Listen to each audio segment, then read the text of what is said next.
ክቡራት ተኸታተልትና ዕለታዊ ዜናታት ስፖርት ቀሪብና ልኩም ኣለና ሞ ክትከታተሉና ብኽብሪ ዕድመኩም።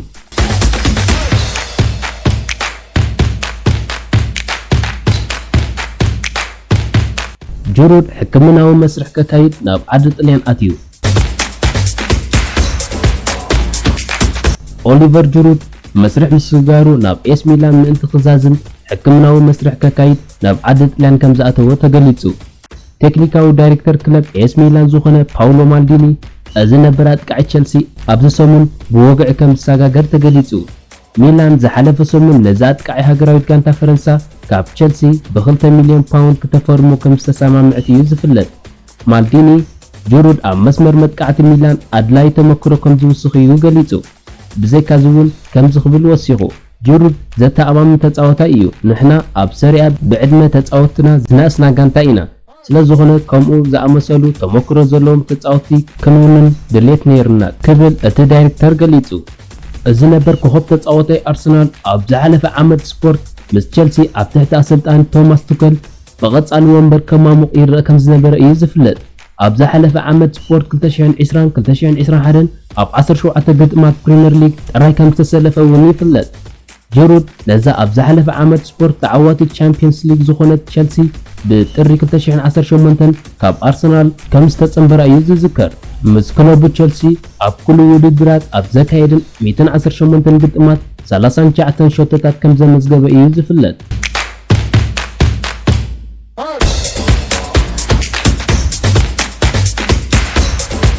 ሳካ እዚ ነገር ኣይከውድቐንን እዩ ክብል ገሊጹ። ቡካዮ ሳካ ነቲ ኣብ ግጥማት ፍጻመ ዩሮ 2020 ዝሰሓታ ቅላዕ መቕጻዕቲ ከምኡውን ነቲ ኣብ ማሕበራዊ መራኸቢታት ዝወረዶ ጸርፍታት ከም ዘውድቆ ገሊጹ። ብዘይካዚ እውን ኩባንያታት ማሕበራዊ መራኸቢታት ጽዩፍ መልእኽትታት ንምዕጋድ ዝኣኽለን ይገብራ ከም ዘየለዋ እዩ ገሊጹ። እዚ ናይ ክንፊ ተጻዋታይ ኣርሰናል ንስድራ ቤቱን ንፈተውቱን ስለቲ ዝገበርዎ ደገፍ ከመስግኖም እንከሎ ነቲ ኣብ ማሕበራዊ መራኸቢታት ዝወርዶ ዝነበረ መጥቃዕቲ ምላሽ ክህብ ተራእዩ። ሳካ ኣብ ትዊተር ዝለጠፎ መልእኽቲ ከም ዝኽብል ገሊጹ።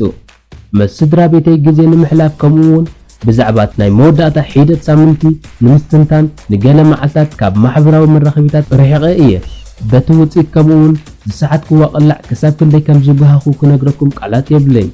ክንዕወት ብዘይምኽኣልና የጉሄኒ እዩ። እንተኾነ ግን እዚ ወለዶ እዚ ኣብ ዝመጽእ ንኽዕወት ኩሉ ከም እንህብ ተማጻቢዕልኩም ኣለኹ።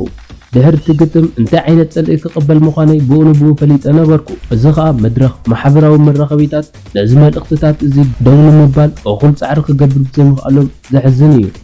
ብዓሌታውነት ወይ ጸልኢ ኣብ ኩዕሶ እግሪ ወይ ኣብ ዝኾነ ይኹን ከባቢ ሕብረተሰብ ቦታ የብሉን። ከምኡውን መብዛሕትኦም ሰባት ተኣኻኺቦም ነቶም ነዚ መልእኽቲ እዚ ዝልእኹ ሰባት ክጽውዑ ስጉምቲ ብምውሳድን ነዚ ሓሳባት እዚ ናብ ፖሊስ ብጸብጻብ ብምሃብ ንሓድሕዶም ሕያውነት ብምርኣይ ነቲ ጸልኢ ከውጽዎ ኣለዎም። እዎ ክንዕወት ኢና ፍቕሪ እያ ክትዕወት ኣብ ዝብል መልእኽቲ ዛዚሙ።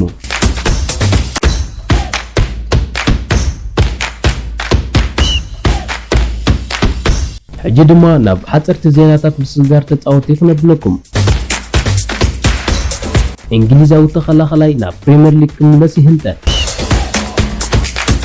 ኪረን ትሪፐር ኣብዚ ክረምቲ እዚ ምስ ማንቸስተር ዩናይትድ ክጽንበር ተስፋ ከም ዘለዎ ተገሊጹ።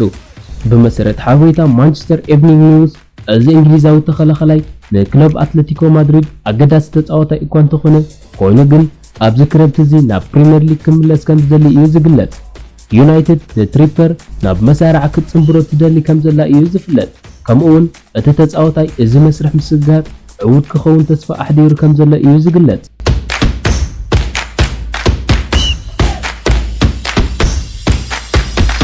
ማን ሲቲ ንኬንን ግሪሊሽን ከተፈርም ትውጥን። ብመሰረት ሓበሬታ ዘ ኣትሌቲክ ማንቸስተር ሲቲ ኣብዚ ክረምቲ ምስጋር ጽምዲ እንግሊዛውያን ተጻዋቲ ሃሪ ኬን ከምኡውን ጃክ ግሪሊሽ ክትዛዝሞ ድሌት ከም ዘለዋ ተገሊጹ። እዛ ተዓዋቲት ፕሪምየር ሊግ ኣብዚ ክረምታዊ መስኮት ምስጋር ተጻዋቲ ነዞም እንግሊዛውያን ተጻዋቲ ንምፍራም ልዑል ገንዘባዊ ወጻኢታት ከም ተውፅእ እዩ ዝግመት።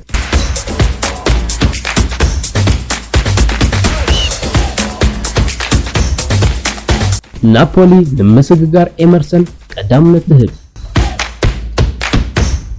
ንሃገሩ ዓዲ ጣልያን ተዓዋቲት ዩሮ 2020 ክትከውን ዝሓገዛ ተኸላኻላይ ቸልሲ ኤመርሰን ፓልመሪ ኣብዚ ክረምቲ ቀዳማይ ታርጌት ናፖሊ ከም ዝኾነ ተገሊጹ።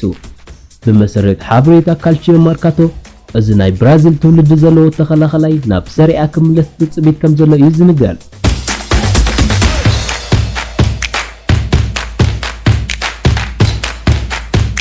ፍሎረንዚ ናብ ሮማ ይምለስ። ምስ ሃገሩ ዓዲ ጣልያን ተዓዋቲ ዩሮ 2020 ክኸውን ዝበቕዐ አሌሳንድሮ ፍሎረንዚ ናብ ሮማ ከም ዝምለስ አረጋጊጹ። እዚ ኣብ ዝሓለፈ ዓመት ስፖርት ብመልክዕ ልቓሕ ዓመቱ ምስ ፈረንሳዊት ክለብ ፒኤስጂ ዝሕለፈ ኢጣልያዊ ተጻዋታይ ምስ እዛ ፈረንሳዊት ክለብ ከም ዘይቅጽል እዩ ኣፍሊጡ።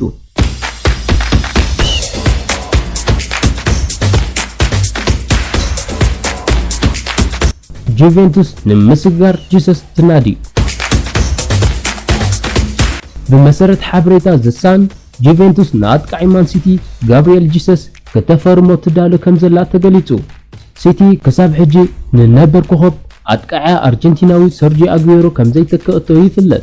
ቶተንሃም ድማ ንመጻኢ ተጻዋታያ ሃሪኬን አጽኒዓ ክትሕዝ ብምፍታና ሲቲ ኣብ መስመር ምጥቃዕ ሓጓፍ ክገጥማ ከምዝኽእል እዩ ዝግመት። እዚ ከምዚ ኢሉ እንከሎ ጂሰስ ካብ ጁቬንቱስ ዕቱብ ተገዳስነት ሓዲርዎ ከምዘሎ እዩ ዝግለጽ። ምስጋር እዚ ብራዚላዊ ለሲቲ ተወሳኺ ብድሆ ክኾና እዩ።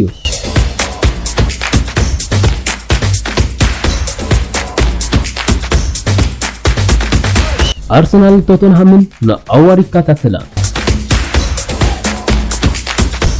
ብመሰረት ሓበሬታ ሊስፖርት አርሰናልን ቶተንሃምን ንምፍራም ኮኸብ ተጻዋታይ ፈረንሳዊት ክለብ ኦሎምፒክ ሊዮን ሆሳም ኣዋር ኣብ ቅልስ ከም ዘለዋ ተገሊጹ። እዚ ኣከፋፋሊ ንገለ እዋናት ካብ ሊግ ኤ ክወፅእ ናብ ሰሪኣ ክግዕዝ ስሙ ክጽዋዕ ከም ዝጸንሐ እዩ ዝፍለጥ።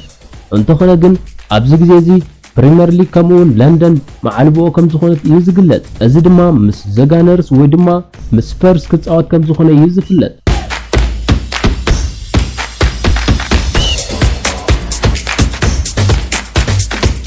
እምበኣርከስ ክቡራት ተኸታተልትና ንሎሚ ቀሪብና ዝነበርና ዕለታዊ ዜናታት ስፖርት ነዚ ይመስል።